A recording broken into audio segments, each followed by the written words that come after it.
Young learner की पाठशाला में आदेश श्रीवास्तव की तरफ से आप सभी का अभिवादन है। जब भी कोई चर्चा का विषय बना रहता है तो हम आपके सम्मुख होते हैं, बड़ी ही गहनता और सरलता के साथ उसे समझने का प्रयास करते हैं। ऐसे में अगर कोई देश चर्चा में आ जाता है तो उसे हमें समझना नितांत ही आवश्यक है, क्योंकि उसकी अगर हम भौगोलिक स्थिति को समझ लेते हैं तो इसके माध्यम से हम अगर विभिन्न परीक्षाओं में जब हम ऐसे प्रश्न पूछे जाते हैं कि उस देश की स्थिति कहाँ है, तो हम उस प्रश्न को हल करने में हमें तनिक भी समय नहीं लगता। ऐसे में अगर कोई देश चर्चा में है तो हम उसे जानना नितांत ही आवश्यक है। देखिए, बारबाडोस जो है, ये जो देश है ये चर्चा में बना रहा। अब हम समझेंगे कि ये बारबाडोस जो है चर्चा में क्यों बना रहा, कारण समझने का प्रयास करिएगा। देखिए, दुनिया के नवीनतम गणतंत्र देश की बात आती है तो बारबाडोस की नाम आती है। कारण ये है कि अभी 30 नवंबर 2021 को जो है ये नवीनतम गणतंत्र देश बना है। तो ये चर्चा का विषय तो समझ में आ गया होगा कि चर्चा का विषय क्यों बना रहा। अब हम समझेंगे कि ये जो देश क्या ये देश पूर्ण रूप से स्वतंत्र नहीं था। देखिए, जब शुरुआती दौर में अगर इसके इतिहास को हम समझने का प्रयास करें तो देखिए, जब यूरोप ने नई दुनिया की खोज, जैसे 1492 में स्पेन ने क्या किया, नई दुनिया की खोज की, वहीं जो पुर्तगाली जो थे 1498 में उन्होंने भारत की खोज की। और आगे आगे चलकर बहुत से यूरोपीय जो थे उन्होंने अलग अलग देशों की खोज की। वैसे में ही बारबाडोस जो द्वीप है इसकी भी खोज हुई और 1625 ईस्वी में इस क्षेत्र को ब्रिटिश ने अपना उपनिवेश बना लिया। तो आपके समझ में आ गया होगा कि 1625 ईस्वी के आसपास ये ब्रिटिश उपनिवेश का देश बना रहा। बाद में अगर देखा जाए तो बाद में चलकर ये लगभग 400 साल तक इस पर ब्रिटिश ने अपना सब प्रभुत्व जमाया रहा और 400 वर्षों बाद इसे स्वतंत्रता मिली, अर्थात 30 नवंबर 1966 को ये देश स्वतंत्र। लेकिन इसकी संप्रभुता आज भी ब्रिटिश क्राउन के हाथों में बनी। यही कारण है कि ये देश स्वतंत्र तो हो गया लेकिन इसकी संप्रभुता आज भी ब्रिटिश क्राउन के हाथों में। लेकिन 30 नवंबर 2021 को जो है ये पूर्ण रूप से अर्थात इसकी संप्रभुता जो होती है इस बारबाडोस के हाथों में आ गई। तो आपकी समझ में ये आ गया होगा कि जो ये देश था 1625 में ब्रिटिश उपनिवेश का, और इसको संप्रभुता ब्रिटिश के हाथों में नहीं थी। तो अर्थात यहाँ की जो ब्रिटेन की जो क्वीन एलिजाबेथ द्वितीय है वो यहाँ की राष्ट्र की प्रमुख थी, अर्थात बारबाडोस की राष्ट्र प्रमुख थी। और अभी इनको क्या किया गया,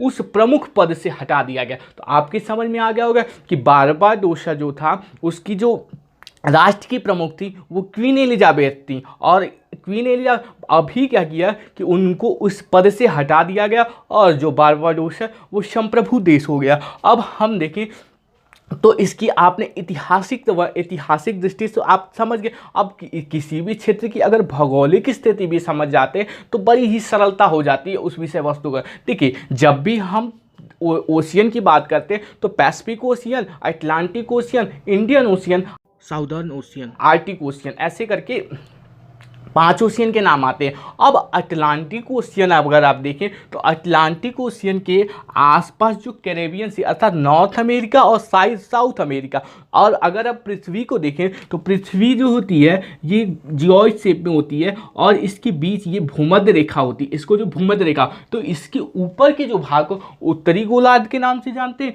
और नीचे जो होता है उसे दक्षिणी गोलार्ध करते हैं। और ऐसे में जो होता है इसको अगर पृथ्वी इसको भी काटे तो ये जो क्षेत्र हो जाएगा, ऊपर का जो क्षेत्र हो जाएगा उसे उत्तरी गोलार्ध के नाम से जानते हैं और नीचे का क्षेत्र दक्षिणी गोलार्ध। तो ये जो है कैरेबियन सी जो है उसका हिस्सा बना हुआ है। तो अगर देखिए तो ये अमेरिका हो गया, ये आप देखिए तो ये ग्रीनलैंड हो गया, ये हो गया कनाडा हो गया, ये अमेरिका हो गया, यूएसए हो गया, ये मैक्सिको हो गया, ये सेंट्रल अमेरिका, और आप देखिए तो ये साउथ अमेरिका हो गया।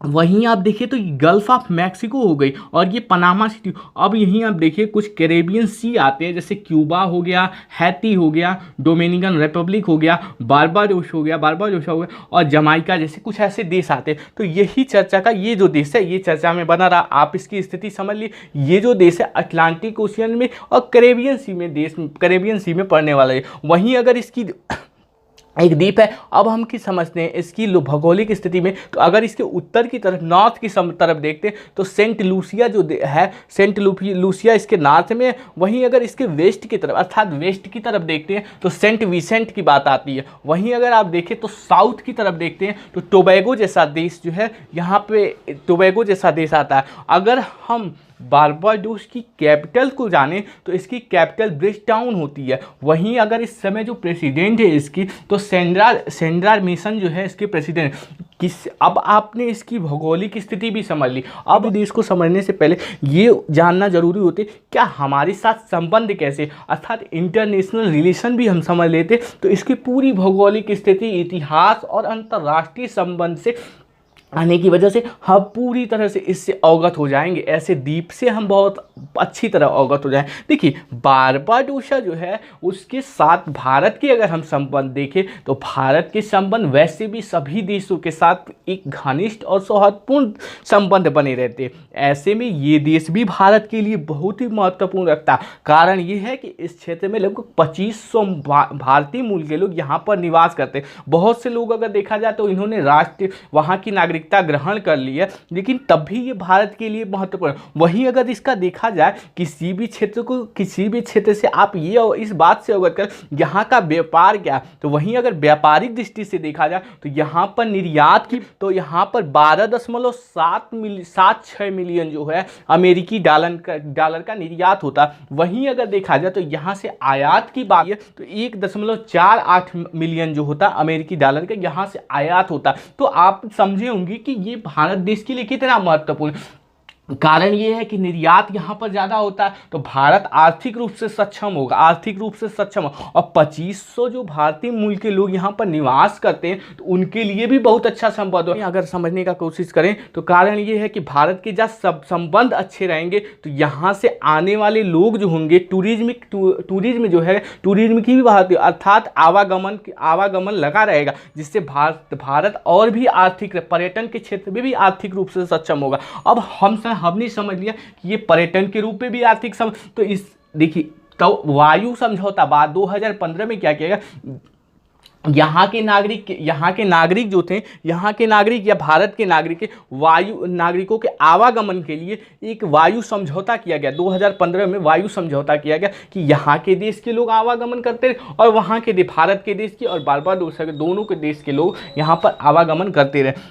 तो आपने समझा। वहीं अगर देखा जाए तो ये जो देश है भारत को, जो देखिए यूनाइटेड नेशन सिक्योरिटी काउंसिल जो है उसमें भारत अगर देखा यूनाइटेड नेशन सिक्योरिटी काउंसिल में भारत अस्थायी सदस्य है और अस्थायी सदस्य, लेकिन भारत अस्थायी सदस्य बनने का प्रयास करता है। ऐसे में बारबाडोस जो देश है ये देश भारत को अस्थायी सदस्य के लिए उम्मीदवारी के लिए समर्थन करने वाला देश। तो आपकी समझ में ये कितना महत्वपूर्ण है। वहीं अगर हम इस बात से भी अवगत हो जाए, अभी जो है इसने जो हमारी इंटरनेशनल सोलर अलायंस जो है, इंटरनेशनल सोलर, इस पर भी हस्ताक्षर करने वाला देश है। तो ऐसे तो आपकी समझ में आ गया कि ये भारत के लिए कितना महत्वपूर्ण है। कारण आपने समझा कि अगर ये वायु समझौता हुआ है तो पर्यटन में बढ़ोतरी होगी, अगर निर्यात बना रहेगा तो भारत आर्थिक रूप से सक्षम होगा और देश के साथ संबंध बने रहने से, किसी भी देश के साथ संबंध बने रहने के साथ यूनाइटेड नेशन सिक्योरिटी काउंसिल जो होती है उसमें हमारा समर्थन मिलता है। तो इसलिए ये बहुत ही महत्वपूर्ण है। तो आज हमने बारबाडोस जो देश था इसके बारे में, इसकी भौगोलिक स्थिति, इसके इतिहास और भारत और इस देश के साथ जो संबंध, अंतर्राष्ट्रीय संबंध, उसको भी हमने समझा। आने वाली विभिन्न क्लासों में हम किसी नए विषय वस्तु पर आपसे फिर चर्चा करें। तब तक के लिए जय हिंद, जय Bharat. Everyone who has seen to be this video, like, share, subscribe to this video. जय हिंद, जय भारत।